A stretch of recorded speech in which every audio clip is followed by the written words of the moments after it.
ক্যালেন্ডারের পাতায় নতুন বছর, উৎসবে মাতোয়ারা বিশ্ববাসী।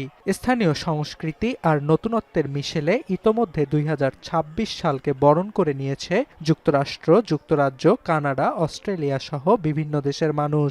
কিন্তু গেল বছরের অক্টোবর থেকে গাজায় যুদ্ধবিরতি কার্যকর হলেও নববর্ষের আনন্দ নেই গাজার লাখ লাখ বাস্তুচ্যুতর। যুদ্ধদিনের মতো নতুন বছরের প্রথম দিনটিও গাজার তাঁবুতে থাকা বাসিন্দাদের কেটেছে শীত ও ক্ষুধার সঙ্গে লড়াই করে। তবুও তাদের প্রত্যাশা নতুন বছরে আসবে পরিবর্তন। বিশ্বের অন্যান্য স্থানের আর ১০টা মানুষের মতো সুখে স্বাচ্ছন্দ্যে পরিবার নিয়ে দিন কাটবে তাদের।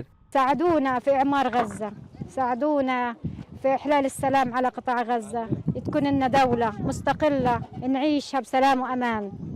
بتمنى لكل العالم انها تكون احسن، يعني زي ما هم عايشين العالم احنا نعيش زيهم، حتى الاطفال لا قرايه ولا كتابه ولا اي حاجه. وان شاء الله في 2026 تبقى ايام فرح وايام سعاده وبنى، واليهود ينسحبون كاملا من قطاع غزه، والناس ترجع لبلدها، ترجع অনেকে আবার যুদ্ধবিধ্বস্ত গাজা পুনর্গঠনে বিশ্ববাসীর সাহায্য প্রত্যাশা করেন। 26 ان شاء الله تكون اصلح من 25 هذا، وان شاء الله بيكون الحرب خلص ونهايه الحروب ونهايه هذا، وان شاء الله هذا هي।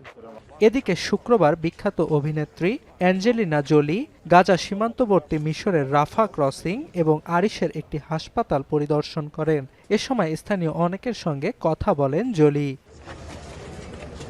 টানা ২ বছরের আগ্রাসনের পর গেল বছরের অক্টোবরে গাজায় হামাসের সঙ্গে যুদ্ধবিরতিতে সম্মত হয় ইসরায়েল। কিন্তু নানা অজুহাতে মাঝে মধ্যেই হামলা চালিয়ে যাচ্ছে আইডিএফ। এরই মধ্যে যুদ্ধবিরতির দ্বিতীয় ও সবচেয়ে কঠিন ধাপ দ্রুত শুরুর কথা জানিয়েছেন মার্কিন প্রেসিডেন্ট ডোনাল্ড ট্রাম্প। এ ধাপে হামাসকে সম্পূর্ণরূপে নিরস্ত্রীকরণের প্রস্তাব দিয়েছে ওয়াশিংটন।